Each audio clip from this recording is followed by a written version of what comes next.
Olá, no último AF10 vimos que muitos dos que eram curados haviam recebido uma palavra de Jesus, ou seja, tinham ouvido falar a respeito das verdades e ensinos do reino de Deus. No AF10 de hoje, continuaremos com a série Imunizados pela Fé e compartilharemos sobre a importância de alinharmos as nossas perspectivas e ouvirmos da forma certa. Fique conosco.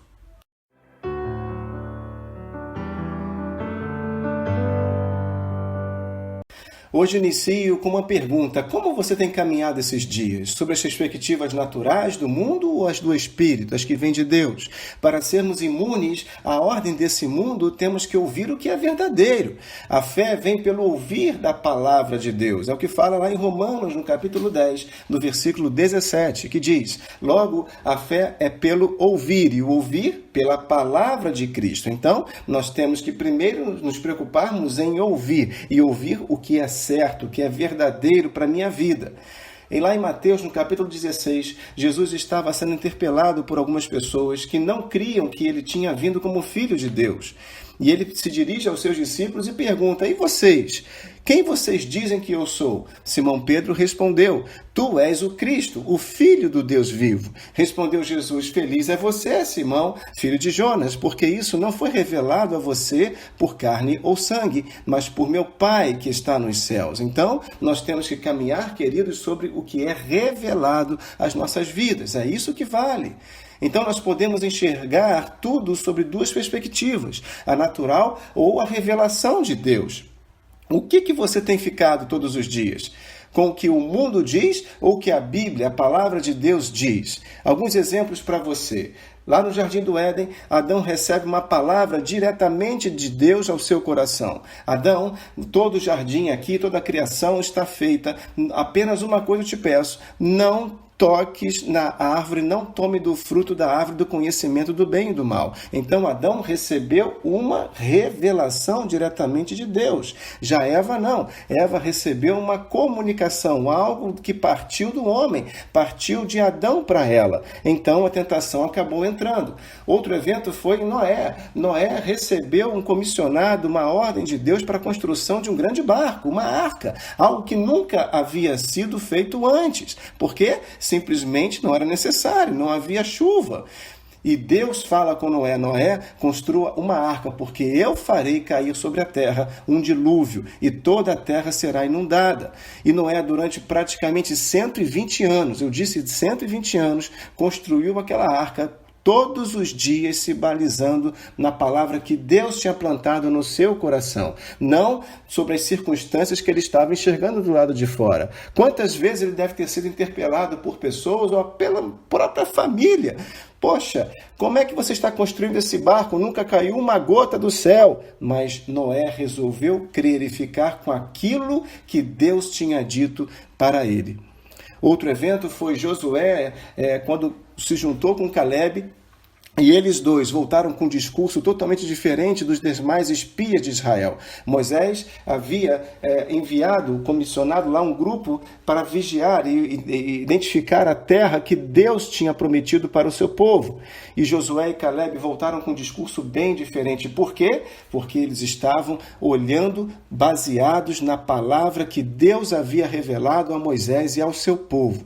Essa terra é uma terra que emana leite e mel, e ela eu tenho para vocês, será a possessão sua. Então, eles não olharam para as dificuldades, não olharam para as circunstâncias, nem para os desafios. Eles simplesmente creram que aquela terra realmente era posse de Deus para Israel.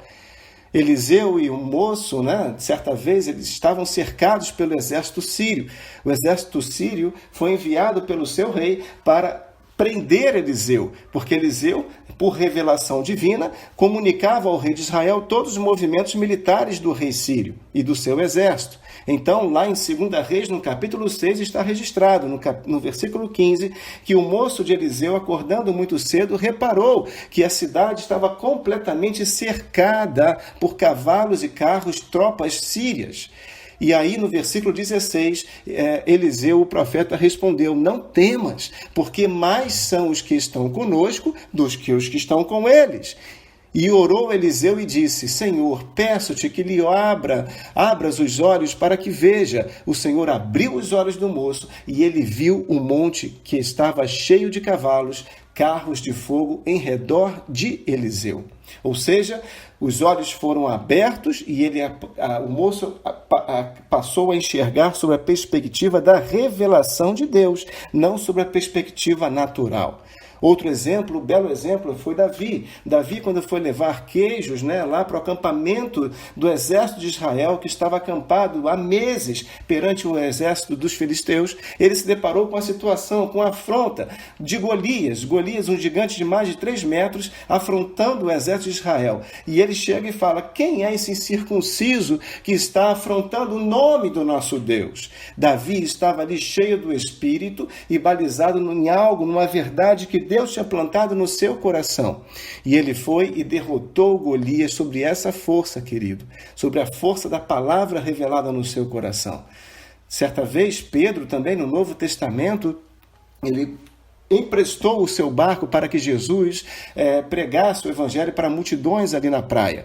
E Jesus, em certo momento, pede: Pedro, após o seu discurso, Jesus pede: Pedro, vai, lança. Acabando de falar, falou para Simão: Pedro, faze-te largo e lançai as vossas redes para pescar. Eu estou lendo Lucas capítulo 5, no versículo 4. No versículo seguinte, respondeu-lhe Simão: Mestre, havendo trabalhado toda a noite, nada apanhamos, mas sobre a tua palavra, eu vou repetir, sobre a tua palavra lançarei as redes. Isso fazendo, apanharam grande quantidade de peixes e rompiam-se-lhes as redes. Então Pedro começou a olhar e agir de acordo com as circunstâncias naturais. Ele havia toda a noite tentado pescar e não conseguiu, e era a profissão dele, era especialista nisso. Mas ele, sobre uma palavra de Jesus, ele resolveu instantaneamente virar a chave do seu coração e agir de acordo com a revelação da palavra de Cristo. E obteve êxito. Outro evento foi quando Pedro também estava junto com outros discípulos passando para outro lado, enquanto Jesus acabava de pregar para uma outra multidão. Só que na 4ª vigília da noite, Jesus foi ter com eles, caminhando sobre as águas, e eles ficaram aterrorizados, achando que estavam lidando com um fantasma. E eles perguntaram, Pedro pergunta: Senhor, se és tu mesmo, faz-me com eu venha de encontro a ti, caminhando sobre as águas. E Jesus falou: vem! E ele começou a caminhar sobre a perspectiva da revelação da palavra que Jesus falou para ele. Mas um vento bateu e a perspectiva natural falou mais alto ao coração de Pedro e ele começou a afundar. Não se deixe levar pelas circunstâncias do momento, pelas circunstâncias naturais. Permaneça naquilo que Deus tem plantado, semeado no teu coração. Tomé foi um outro discípulo que, quando eles estavam recolhidos, escondidos mesmo no local, após a ressurreição de Cristo, Jesus aparece para eles atravessando por uma parede. E Tomé, foi necessário ele tocar em Jesus para crer que realmente Jesus havia ressuscitado. Fique com a palavra revelada no seu coração. Aquilo que Deus fala para você é o que vale. A informação, querido, é útil para nos situar e nos atualizar dos acontecimentos. É claro, nós devemos ser bem informados, sempre, mas para lidarmos com os acontecimentos e o nosso cotidiano da forma correta, apenas aplicando os ensinos práticos da palavra de Deus. Ou seja, apenas caminhando sob a revelação de Deus. A orientação em direção correta para as nossas vidas sempre partirá da palavra de Deus, querido. Ela contém a verdade que rege a minha vida. Somos regidos pela verdade, não pelo engano desse mundo. O que vale na sua vida é o que Deus diz ao teu respeito, não o que o mundo fala. Se eu for dirigido pelo que percebo naturalmente, caminharei receoso, inseguro e com medo. E acabo atraindo também aquilo que até mesmo eu mesmo receio. É o que fala lá em Provérbios, no capítulo 10, no versículo 24. Aquilo que teme o perverso, isso lhe sobrevém, mas o anelo dos justos Deus o cumpre. Não se permita ser dirigido pelos fatos, pelas notícias, pelas informações. Seja dirigido pela revelação de Deus em você.